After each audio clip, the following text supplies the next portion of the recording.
And I don't care how smart you are, how healthy you are, how insightful you are about yourself. To live in this culture, you can't help but have that voice deep inside you on some level. It's the great mass delusion of American society that nobody wants to talk about. And it's rooted in this dominating, debilitating, and disempowering cultural storyline that says America, right, is the land of plenty. The land of opportunity, the ultimate even playing field. And so if you work hard enough and are smart enough and play by all the rules within the sky, right? The sky is the limit. But if you do hit a limit, or fall, or fail, or land on the bottom, well, there's no one then to blame but yourself. Simply put, your situation can't be anything other than your fault. You deserve to sit alone in your shame. And friends, what I'm saying here today is that if we look and listen closely, what we are seeing in these parks all around the country is people refusing to sit in and accept their undeserved shame any longer. Any longer. They are standing up, I think, because they have, on some deep level, finally woken up. And the great, simple, and amazing gift I think they are giving us all is they are inviting us, each and every one of us, to wake up to. A story. When I was a kid, I loved to play Monopoly. Anybody else? Come on, you can admit it. It's okay to be Unitarian and like Monopoly. But the way I loved to play it most was with my younger brother. Who was a whole 4 years younger than me. You see, he didn't quite get the game. Right? He'd go around the board as we were playing, buying only the properties with names that sounded funny or exotic to him, you know. So right away he'd buy things like Baltic or Mediterranean Avenue, which we all know gets, what, about $11 in rent a month, even with a hotel. But he'd grab that one right away. And you see, he'd also maybe base things on colors he liked or things that were close to the colors he liked. You see, he based, silly kid, right? Silly little boy. He based all his choices on what he loved. On what he loved. Trains, right? Trains were cool, so he'd save all his money, skip buying properties, save all his money until he landed on one of those trains, right? Silly kid. He just did not get that the game wasn't about what you loved, but about accumulating as much as you could, as quick as you could. I obviously got the game. And so inevitably, that great glorious moment would come, the tipping point in the game, so to speak. You know, the game wouldn't be officially over yet, but it would be clear to both of us that it was only a matter of time. The game, you see, was now rigged. No matter how smartly my brother played, no matter what choices he made, the game was basically over. You see, I just owned too much for him to have any hope of recovering or making a comeback. And in those moments, he not only was, but you could see by the way he looked, he also felt defeated. Now, at this point in the game, I usually did one of two things. If I was at my best, if I was playing from the part of me that actually became a minister, if it was one of those days where playing with and connecting with my brother was what mattered most, I'd voluntarily, give up some of my properties. I'd redistribute. I'd redistribute my wealth and make it a truly level playing field, one in which my brother was now a legitimate player in the game, not just my pawn.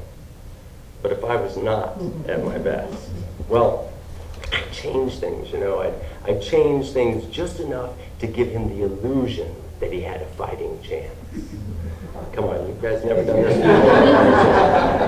before. Somebody's got to know what I'm talking about, right? Just the illusion, just enough, right? I'd give him that entire cheap street just after go, right? The one with Baltic and Mediterranean Avenue, and maybe if I really wanted him to believe that he had some hope, I'd throw in St. Charles Place and the other purple properties in that sketchy part of town, that one where they put the jail.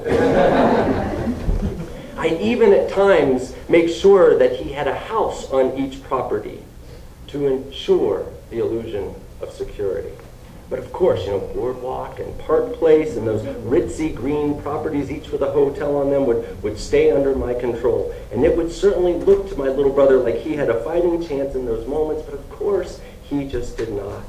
And so this time, right, this time when he lost the game for the second time, he certainly did feel nothing but shame.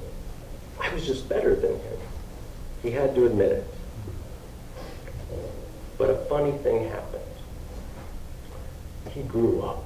And he got wiser, He got wiser, and all of a sudden he could tell when my redistribution efforts were in good faith or when I was just rigging it. And on those times when he saw that I was just rigging it, do you know what that ungrateful little rebel did?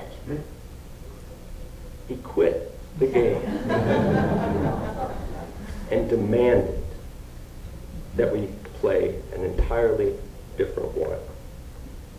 Just like, right, those supposed silly, undisciplined little and big brothers and sisters now camping out in parks all around this country. You see, friends, make no mistake. Make no mistake, what we are looking at is so much more than a simple call for justice or a demand, right, that the sadistic big brothers in banker suits be held accountable, and neither is it just a happy sign that the youth of our country and the sleepy baby boomers are finally willing to be politically active again. No, through the lens of the Occupy Wall Street movement, I think we've got this wonderful window into a whole country that is right now growing up and waking up and realizing that the game is not just rigged, but fundamentally broken. Little tweaks that invite us, to shamefully stumble around the board a few more times simply will not do. I think we are waking up to the fact that a much, much bigger move is required. Simply, we've all got to quit the game. And here's the good news this morning. We don't have to all do that in the same way. This, too, I think, is the genius and the gift of the Occupy Wall Street. It's why they politely, I think, refuse to give up that kitchen sink approach that the old school activists are so worried about. As a friend of mine put it, she said, I'm coming to realize, that the power of the Occupy Wall Street movement is not so much in it deciding the one important thing that it will do, but in it challenging me to decide the one important thing that I will do. I love that. And she went on to voice her personal choice this way. She said, I do not think, you'll find me sleeping in the park with those kids. Although I did tell her now they have these fancy blow-up mattresses that make it a whole lot easier. She didn't go for that. She said, I don't think you'll find me sleeping in the park with those kids, but they did get this suburban middle-aged homeowner to waddle over to my local bank and begin the process of moving all of our accounts out of J.P. Morgan Chase and Bank of America into a credit union. If we weren't Unitarian, we were evangelical. You'd amen that. Come on. Yes? And then she finished up this way. These lines are the ones I think I love the most. She said, as she talked about making that move, she then defined it by saying, a huge smiley face, my first small step toward quitting. I will keep looking for more. As can we. There are so many options out there. And so, friends, I just cannot wait to hear what your first small step toward the big quit will be.